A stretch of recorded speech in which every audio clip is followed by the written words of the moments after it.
Hey, everybody, and welcome to the Family First Life Solidity Team call. Today is August 1st. Super excited to be going into a new month. 5 weeks still left in the year, so just super excited to be able to work through these next 5 months and see more success and help agents get to where they're trying to go. With that being said, we have a really special guest on this week, and you guys might be like, she says that every single week. Well, I do, but I really mean it this week. In terms of Tray Honeycutt is who we have on the call. He's an integrity partner. His organization, which we are a part of, in case you're not aware, Tray's our direct upline, which I'm very thankful for. Tray, correct me if I'm wrong, but your organization issued out about 6 million of life volume last month. Is that right? Right, give take. Almost four. You're a little off, Okay, but yeah, almost 4. yeah. All right. Trey's like, don't give me I extra credit. appreciate that though. He appreciates the extra credit. See, that's the kind of person Trey is, right? He's like, no, 4. Okay, guys, 4 million. Think about that. Seriously, though, like take a moment and think about that. So if you're thinking like, should I take notes on this call and take Trey's advice and some of the things that maybe I could do better or maybe I could implement into my business, like you are on the right call. Like one of the first integrity partners, just somebody who I love being around. So Trey, thanks for being on with us today. I'm super excited. How are you doing? I'm doing great. Thanks for that introduction. I You appreciate got it. it. Yeah, you deserve it, and more. So I apologize, I was a little off there. But with that being said, Trey, you've always done a great job, of really kind of opening up my mind of like, in essence, it's a marathon. It's not a sprint. We can sprint towards, that those 30 families a month, maybe, but it's gonna always be a marathon. And I think you've done an awesome job just displaying that of like, this is not like, hey guys, we're gonna all get rich overnight, right? We'd be lying, Trey, if we said. But it's, hey guys, if we trust the process and follow the process, like we're going to arrive at the destination that we're hoping for, right? So Trey, if you could talk to us a little bit about, like your journey, some of the adversities you faced and why you overcame them and why you're still here today, with Family First Life. Well, yeah, for sure. And thanks for having me on. You guys are my favorite by far. Everybody knows it, and that is the truth. I tell everybody that, even when you're not around. Just because you're so consistent, you always have a good attitude. You guys really care about your team, and regardless of atmosphere or environment, ups and downs, it's always I trust you guys. Like you guys always have the best interest of everyone else in mind, and you show up every day through some serious adversity. To be honest with you, I don't think I really know anybody that shows up as consistently as you do. That they don't even have a tenth of the adversity that you've had to face. So I don't even know if you're aware of that. But some folks had it easy, really. Um, and that's not dogging anybody. Everybody faces their own hurdles, but I'm just really proud of you guys for sure. So We appreciate thanks, that. Thanks. thanks for having me. Yeah, I mean, I didn't really show up prepared to say anything, um, but I do have a lot to say as far as the journey and why here, why now, why FFL, why this is the right place to be, why this is the right industry. Um, we get jaded here because we go around talking about 40, 50, $60,000 a month like that is a normal thing in America, and that is not a normal thing. Like there's people on this call out of the I don't know, we have 20 people. I mean, there's people on this call that earn incomes of 50 and $60,000 a month and more. I mean, it's unbelievable. And at some point, sometimes that's really it people don't have the capacity for it, so it blows people out of the water just even thinking that. And then at some point you get to the place in the business where like you take it for granted, you know? And what I never wanted to do is just take for granted how awesome this business really is because, I've been married 20 years in 2 weeks to Jure. And the whole thing, she's a school teacher. So when my kids were little, when Emery was little, I would stay home and work at night. So as he was a baby, I did all the dad stuff, all the mom and dad stuff while she worked, and then I worked at night. and we barely made it. I mean, we barely made ends meet. I remember the first time somebody said, "Do you ever argue? Have you ever had irreconcilable differences? Like, what's the worst fight that you guys have ever had?" Like people that, you know, just got married and stuff, they'll ask you questions about marriage. And I'm never honest. Like I never tell anybody what the worst fight we ever got into was because it was so embarrassing. But I'll tell you guys. I'm sharing this because I want to relay it back to how lucky we are to have what we have and to not lose perspective of how amazing this really is. Because some people live paycheck to paycheck. Um, we lived paycheck between, we lived paycheck, pawn shop, paycheck, cash advance, paycheck. And we did that for a long time. And that was super stressful. And what we would do is we would buy all our groceries on the first, because that's where my wife got paid, and try to get through. And when my son was 2 or 3 years old, we were in the supermarket, and I told Jure, go buy 6 boxes of macaroni and cheese. And she came back with an 18 box mega package that was like $16. And I lost it. I freaked out. I yelled at her. Drinking, we got in this huge fight, and I ended up walking home from the supermarket over a $16 package of macaroni and cheese because that was a financial stress. So this business for me has never been hard. Like this has always been the easiest thing I've ever done because when I think back to the resourcefulness that we had to have when we didn't have any money and we didn't have a lot of options and we didn't have any choices, like a few chargebacks, some no shows, buying leads that don't pan out. I mean, it's never really that bad, you know? And I think if people could really get their minds around the fact that everybody that's really successful at this started unlicensed at some point. Everybody that's really successful at this doesn't like to dial all the time. Some of y'all might have gotten to the point where you actually do. I'm convinced Rami probably does actually like to dial, but there's not very many people that really actually enjoy the task of dialing. Now, I'm not saying it has to be so dreadful that every time you think about doing it, you want to smash your face into a window. It's not that bad all the time. But in the beginning, it was really hard to start. In the beginning, there was a lot of faith in taking action when you really didn't know how it was going to turn out.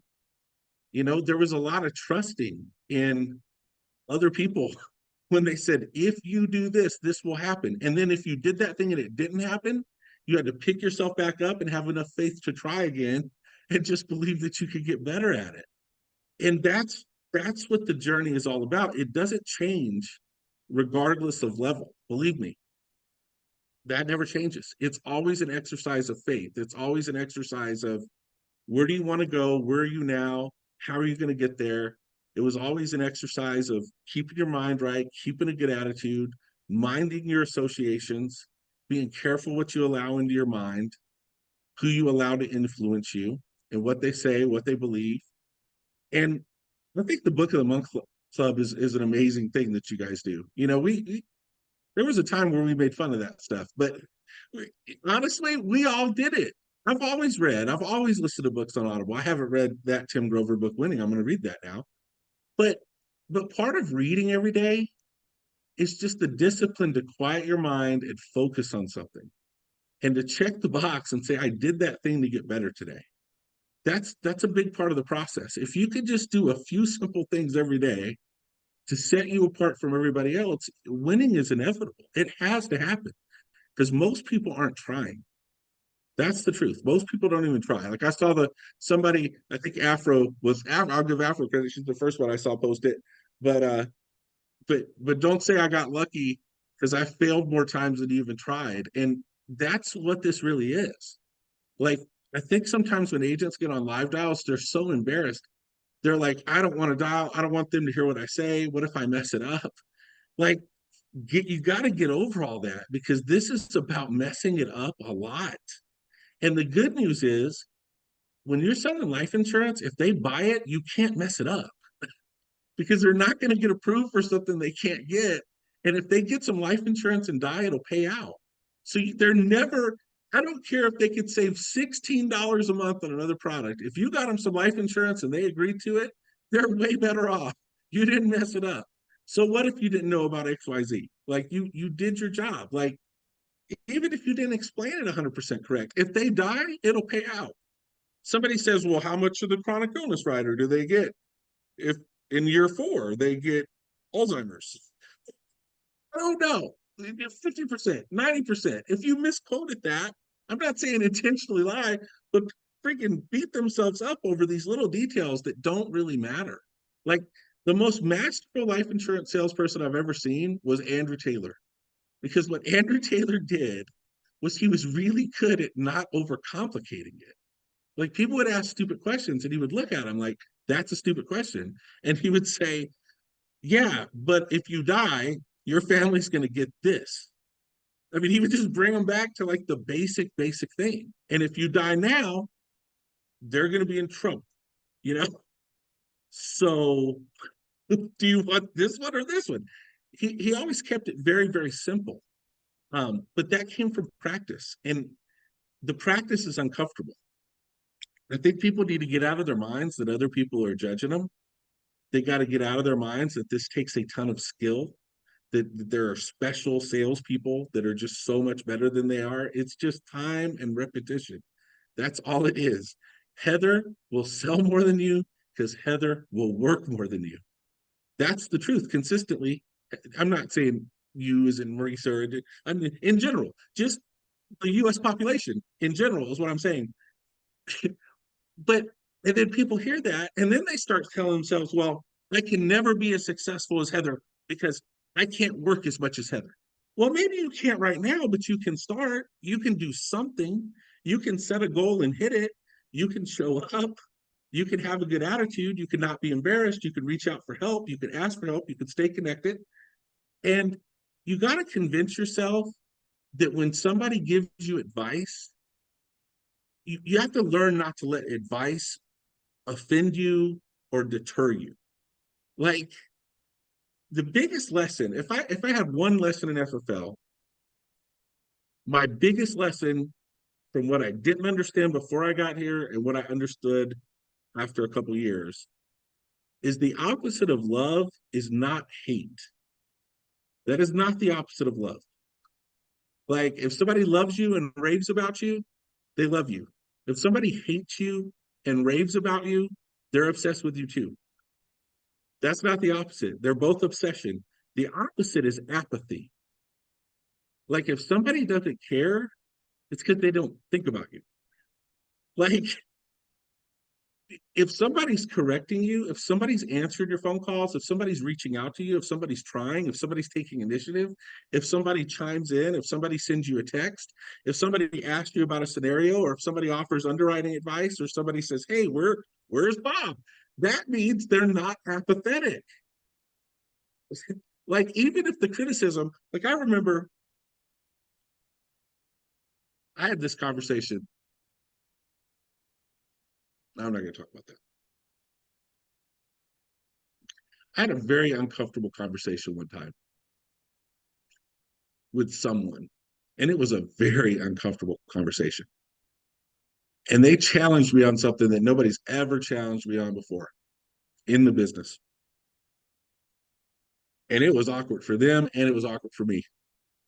And 9 out of 10 people would have quit after that conversation because it seemed like it was out of bounds. Okay.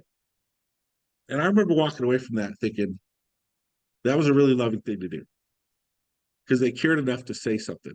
That's the biggest change that I made in this business was I stopped worrying so much about how people communicated or what they said or how they said it and just started thinking to myself, well, that was really nice of them to think enough of me to tell me the truth. You're going to have to work a lot. I think sometimes that deters people because they think they have to be on Zoom 10 hours a day, 7 days a week. You really don't, but you have to have the structure to be consistent with the schedule that you have. And you have to be willing to put yourself in an environment to hold yourself accountable. Whether that be going to an office and dialing with other people, whether that be checking in every day and talking about what you're doing, texting your workout partner and talking about your results and your goals, posting in Slack on a regular basis or Telegram or whatever you do, or just being on the live dials. Whatever it is, you've got to put yourself in the environment where it can work.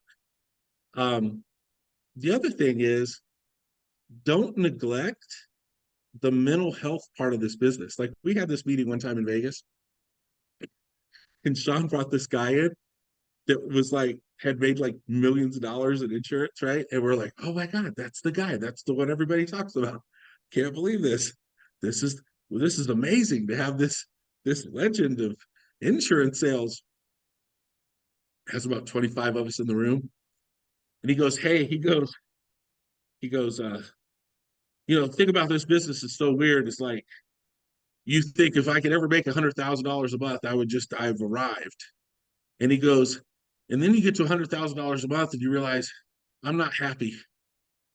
And then you go see a psychiatrist, and the psychiatrist says you should take some meds for depression and anxiety. And he goes, and that's what I did. And I just want to let you guys know that changed my life. And I'm thinking, wow, this is a really motivational talk right here. But it was so interesting because he was talking to us about his mental health. He said, I wouldn't count on, I'm not saying everybody should go get on meds, but it's the difference.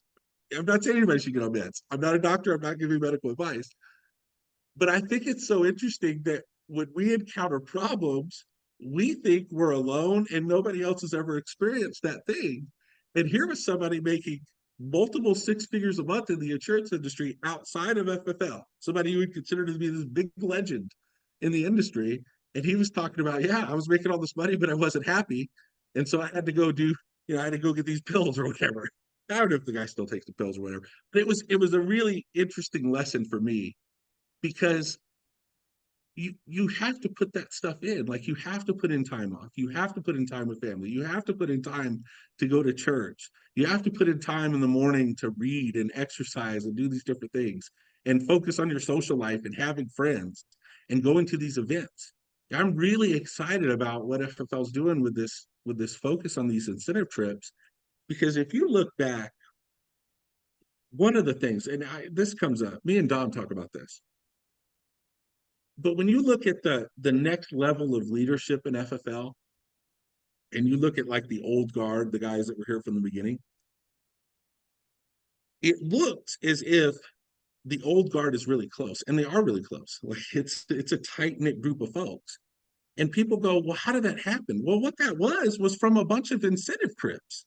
We used to have all these things that we would go to on a regular basis. Now it didn't look like Cancun; it was like work trips, but we would show up and we would do the Rising Stars events, and we would do these different retreats, and that's where everybody got to know each other. And so, my encouragement to you is figure out a way to get into one of these incentive trips, to get to one of these places like the cruise or Cancun.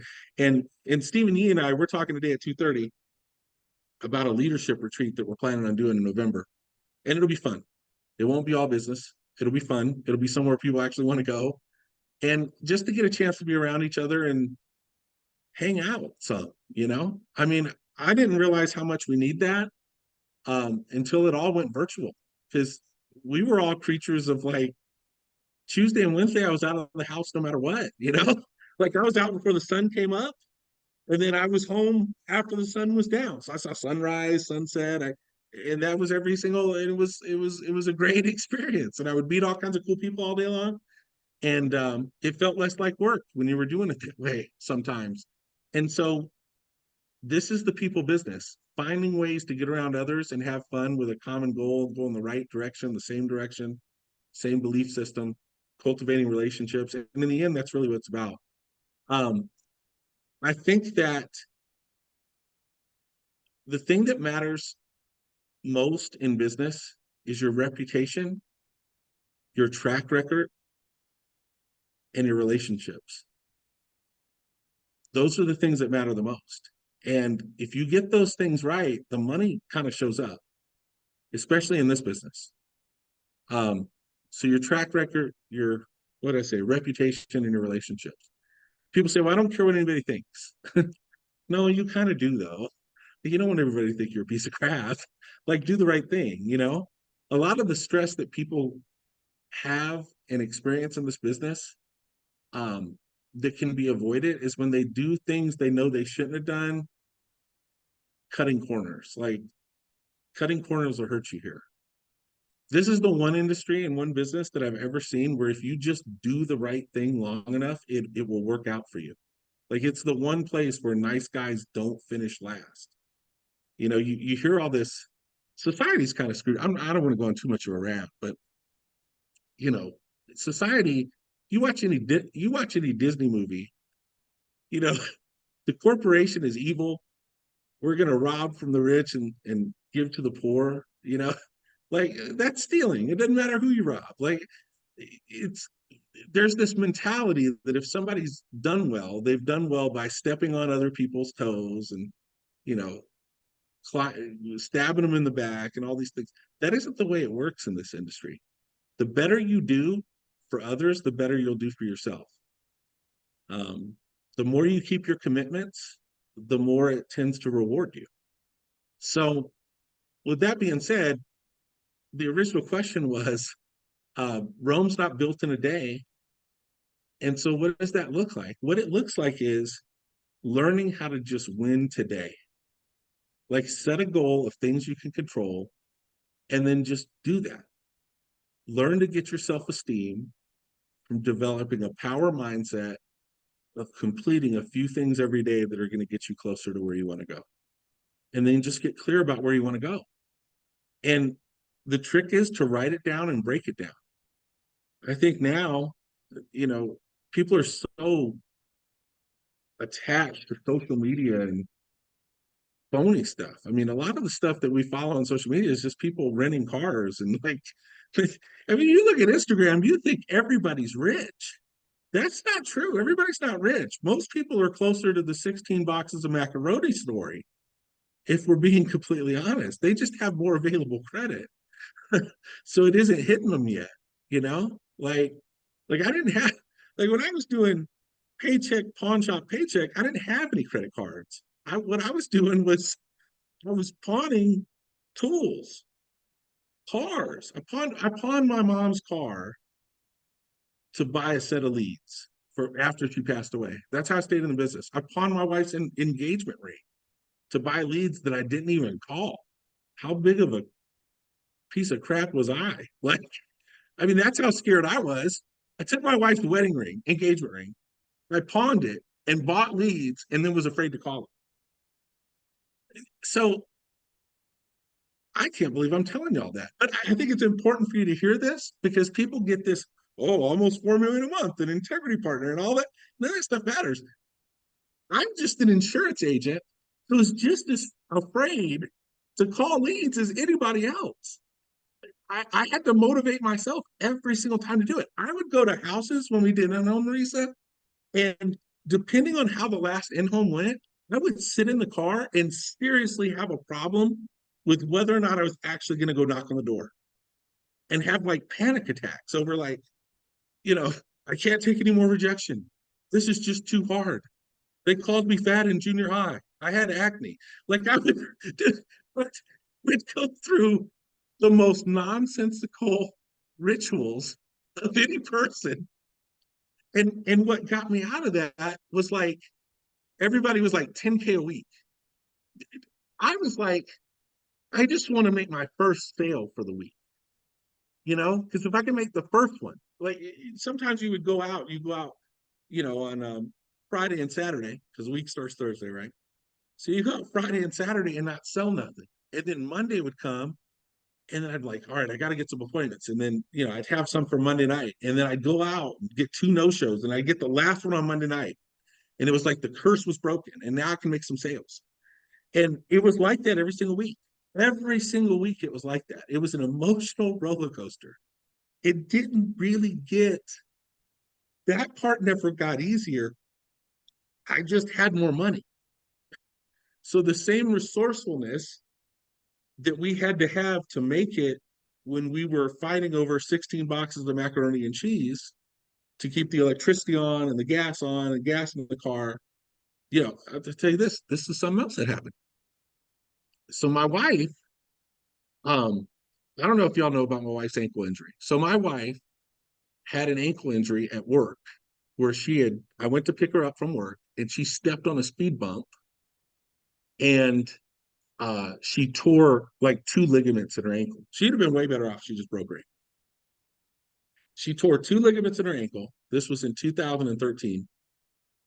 And um, she had to have multiple surgeries on it. And there was only two surgeons in California that could do this one particular surgery because of where it was at. And he even did the same surgery on Steph Curry, which incidentally was interesting. At least that's what the rumor is, right? At least he said that so we'd feel better about him operating on my wife. Which, by the way, well, that's a whole other story. He did a really good job. So the reason why that happened is because we were so broke that we only had one car with enough gas to get back and forth to school. And I needed the car to work too. And we were getting paid the next day. And so the other gas, her car was completely out of gas. So I had to drop her off at school and pick her up. And we were just trying to get by one more day. This was even before insurance. And had she had her own car, she'd have never stepped on that speed bump and tore all those ligaments in her foot. And I felt so guilty over that. Like it was just, I was a horrible person that I allowed that to happen. So I had all this baggage. We had our house repossessed, cars repossessed. We went through all this stuff, bankruptcy. And so I think about that a lot because I meet people every day that are in similar situations and they want to change. And there's two things that are happening. They want to change really bad. They aren't necessarily sure how to do it, and they don't know what change feels like. Change feels like you're failing a lot of the time. When you're winning at this business, it feels like you're failing a lot of the time. The clouds don't just part and the sun shine, and then all of a sudden you have it all figured out. You're going to go through the same stuff with the same resourcefulness you have now. You'll just have more money getting deposited on a daily basis from commissions to solve your problems and be more resourceful with. So at some point, what happens is you look up and you go, wait a second, I'm not broke like I was. And the best thing Sean Mike ever did is he convinced us we all still were broke like we were. Like nobody ever thought that we got ahead. Like I went to buy the house across the street from us, and our realtor, this is after we were making money. Our realtor was like, you could buy a house on the beach, like on the water. Like this is what you make. And I was like, well, yeah, but that's the business, like that's not my money. That's the and I'm thinking, oh wow, I probably really could. Well, we never thought. No, look, and you know this by somebody's work ethic and what they're willing to do. Like Marisa does well in insurance. Like Marisa doesn't have to show up and sell every day with you guys on Zoom. And I think sometimes we take that for granted. Like y'all are really lucky to be a part of the team that you're a part of. Because Marisa, Rami, Afro, Devin, everybody's selling. All these people are selling, and they're consistently selling, and that's a great group to be in, especially when they don't have to do it week to week. Like if Marisa takes a week off, the world's not going to fall apart if she does. Um, so I don't know. I don't even know if I answered any of your questions. No, you did, and that was great. That's why I'm like, I'm gonna let him rip because honestly, like you just hit on the basic things. Like you said, like sometimes we can get jaded, right? I think that that's huge, right? Some of us upgrade our lifestyle really quickly. Others, like what you just shared, Trey, as it pertains to the home, we kind of live within our means, so to say. We don't over analyze kind of the current situation or economics. And I think that that's really important. And that's something I take a lot of pride in myself too, Trey, is like living below my means, right? Um, and I love how you told us, and thank you for sharing like the macaroni and cheese story. And the reason I say that is because when we think about it, right? Like in the story about your wife with her ankle, which is awful, right? And it's awful that the supermarket happened, et cetera. But like you said, like those are both financial issues. And the first person that ever said this to me, and it actually registered with me, by the way, Trey, thank you, was you, Trey. You said, well, there's no pressure like financial pressure, or there's no stress like financial stress. And as I kind of moved through the next couple of days, seeing other people's situations, things, I was like, that's all financial stress. Like it was induced by financial stress, right? Like the gas in the car, right? Like the 18 pack of macaroni and cheese versus getting four, right? Like it was all income-based stress. And it's like we have the ability to solve that problem, just like you did, Trey, right? And I think that it's Yep. important to know, like, hey, like when I started too, Trey, like I was terrible. Like I literally couldn't sell my own sister. But I stuck with the process, just like a lot of people who are doing well on this call did. And I'm reaping the rewards and I'm forever thankful for that. And on top of that, I get to help people just like you do, Trey. Like you're on with us right now. You don't have to be on with us, right? And I get to help people in the same way. And I think when we can look at it from that stance of like, we don't need to be financially pressed, like we're choosing to be. Like Trey said, like nobody wants to call people. Like if it was up to everybody in the world, like 99% of people, if you asked, if you just survey, would you rather sit at your house and make the same amount of money, or would you rather sit in an office and dial the phones and make the same? Like everyone's going to say they want to sit at home. But my point in saying that is we have to realize we all have the same opportunity. No matter you've been here for a day, you've been here for 10 years, it doesn't matter. We all have that same, oh, we'd rather maybe not be dialing right now. The differentiation is, are you going to pick up the phone and keep going and set a daily goal, right? Like Trey said, like you don't have to be like, I'm gonna hire 1 million people next week. Like honestly, I hope you do, but if that's not where your goal's at for that day, don't make that your goal. Write that thing up the night before. There's nothing better than crossing things out on your goal list. That's my personal opinion. And then also just sharing with us like the better you do for others, the better you're gonna do for yourself. And like I think that just says a lot about this industry. In this business, guys, like your upline doesn't make money because you got hired. Like your upline makes that override, just like you can make when you bring people on, only if and when you're selling. That's why we want to help you sell. It's going to help you, it's going to help your team to come, and it's going to help the overall team, right? So it's like we're all truly here to help. And now, Trey, one last thing I really would love if you could just hit quickly on is, you always have you always talk about take two people from not knowing about family first life every day to knowing. And I don't think that that's like this crazy, daily goal. I do think it's something we're all capable of. Will you just hit on that real quick, Trey, what that looks like and what that means? Yeah, I'll tell you the most terrifying thing in this business to me would be just me writing insurance. I I'm good at writing insurance. I'm just as good as anybody else. But the idea of this being solely dependent on me forever is terrifying because I might be bipolar. Like I don't even know. Like I look at it and I think the emotional ups and downs I went through when it was just me selling was hard. But when I had a team, it made it a lot less hard. Like recruiting for me, what that was really about was managing my personal risk. Like people think, oh, when you recruit, that's risky because there's chargebacks and there's roll-up debt. That's not nearly as risky as it just being me selling. That's way more riskier. Because when I started, I my first 17 sales with Americo charged back. So I woke up one day with $17,000 in chargebacks because I was too good at selling. Mary made $2,400 a month, and I sold her a policy for $542. And I wouldn't leave until she said yes. And then when they deposited it, Mary was like, that's too much, and she would cancel it. And I was in the habit of doing that because it was like, oh, I just saw this one for $542 a month. That one would cancel too. And so before I knew it, I was in a mess. And I was like, this is scary. But what's not scary is if there's 10 other people who are much more reasonable than me who follow instructions that are selling.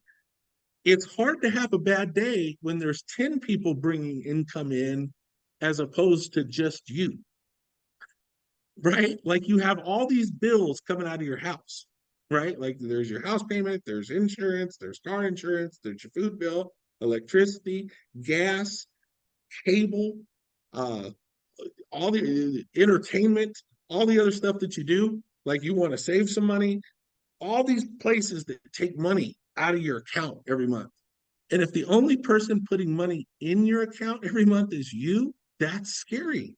Because what happens if you have a bad month, if you have a bad week, if it's a bad day, if you get sick, you get hurt, you want to take a vacation, like the bills don't stop. And so my whole thing was I need more people bringing money into my household than just me, because it's a lot more stable that way.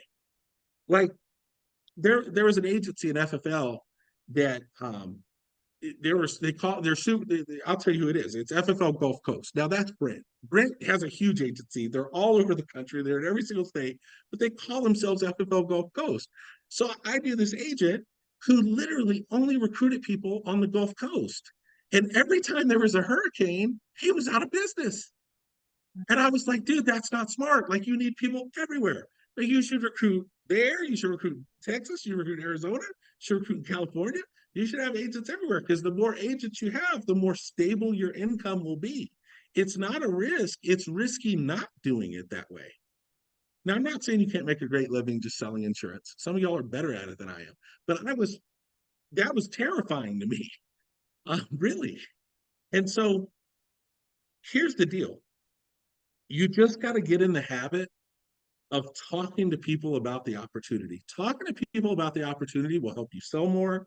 It'll help make more of your business stick. It'll help keep you excited. It'll help. Pretty much every problem you have in this business can be solved by recruiting. Recruiting is the answer.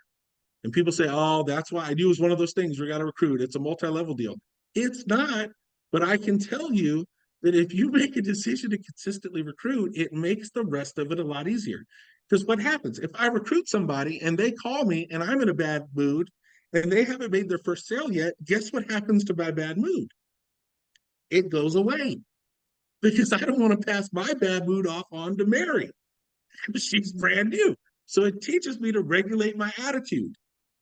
If I'm driving in the car and it's 8 o'clock at night and there's a new agent that calls me and I'm having a pity party, I will put my pity party on hold. I will talk to the new agent. They will make a sale and my pity party goes away. We can't all get kicked in the stomach at the same time. That's the beautiful thing about it. Like, you have a lot of people to lift you up when there's an organization doing well. And so how does that start? It just starts by doing it every day. You can't say the wrong thing to the right person. You can't run the right person off.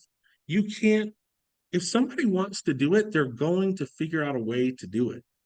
And you just have to recruit enough people that you find those ones. And that doesn't mean you're irresponsible and you don't try to help everybody. You're going to go through all that. You're going to try to help a bunch of people who don't really want help. You're going to help a bunch of people that say they want help. They don't ever do nothing. You're going to lose money. You're going to invest in people. They're going to convince you it's a good idea. And then they're going to go to Mexico. All these things are going to happen. You're going to have people quit. You're going to have people go to other places and talk about how bad you are and how bad it is. And everybody quits. That's the other thing. Everybody quits eventually. That's why you got to consistently do it, because nobody sells life insurance forever. I know people that have joined the freaking Peace Corps. I know people that are fishing on boats in Alaska that aren't doing insurance anymore. You know, I know people that are selling real estate. They got insurance. I know people that never started, but they keep saying they will. They come back 5 or 6 times. I know people that said that 4 times, came back the 5th time, and now they write 20 grand a month. I'm not going to tell you who that is, but that person's in the organization. It's fascinating. So what it is just consistently taking people from not knowing about FFL to knowing about FFL, sending them the video that's on the Gateway portal where Sean Mike explains the opportunity in 5 minutes. That's a great tool. That explains everything about it: leads, renewals, icon, system, all that stuff. And then if you do that consistently, it has to work out. And if you do it well enough, other people will do what you do. And it comes down to a few core things. And I'll leave you guys with this because I don't want to make it too long. I'm sorry I keep rambling. But there's a few core commitments that if you can just get these down, here's what I would say the core commitments are. Take 2 people a day from not knowing about FFL to knowing about FFL, 5 days a week. Attend all regional and national conferences. So if there's a sales conference in Massachusetts, I know that Maurice is going to go. I know that Maurice is going to be at the national conference, right? So attend all local and national events. Read 10 pages of a good book every single day. Never go more than 48 hours without talking to your team.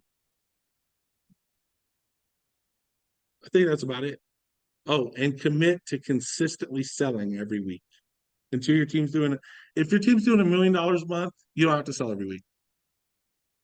We could put you, we say $2 million a month. Your team's too big, you don't have to go do it every week. Probably still want to. I get all that. But until then, just consistently sell every week. How many weeks in a row can you go issuing business or submitting business? Just every week, no matter what. And what that forces you to do is when you have the producer crews, like Maurice just went on the producer cruise, she still figured out a way to submit business that week. Because she knew ahead of time and she rearranged her schedule and she made sure she got on the phone and she did the thing. And I don't know how many weeks in a row consistently Maurice has sold or Rami sold, but it's a lot. Like they don't miss, they never roll a zero. So it's not necessarily about 10K a week or 20K a week or whatever. It's like, can you consistently submit and issue business every single week? And are you buying leads every single week? That's the recipe. Those things, whatever those things are, if you do those things consistently, it has to work out. I love it. And Trey, that was awesome. All the information you just gave to us, guys, like this is invaluable. Like the last 50 minutes, it's like we can go back, listen to this, like reverse engineer it, apply it to what we're actually doing each and every day. Like you're going to win. And taking the two people from not knowing to knowing, that actually really helped my business quite a bit. And also made me realize there's a lot of people, even in my warm market, so to say, that wanted to know what I did. They were just too kind of like nervous to ask. But when I asked them, it worked a little bit differently. So guys, make some changes. Trey, I appreciate your time and you being on with us today, more than you know. And I'm just super grateful to be a part of your group. So thank you so much. I appreciate you. Thanks for having me. It was fun. Thanks.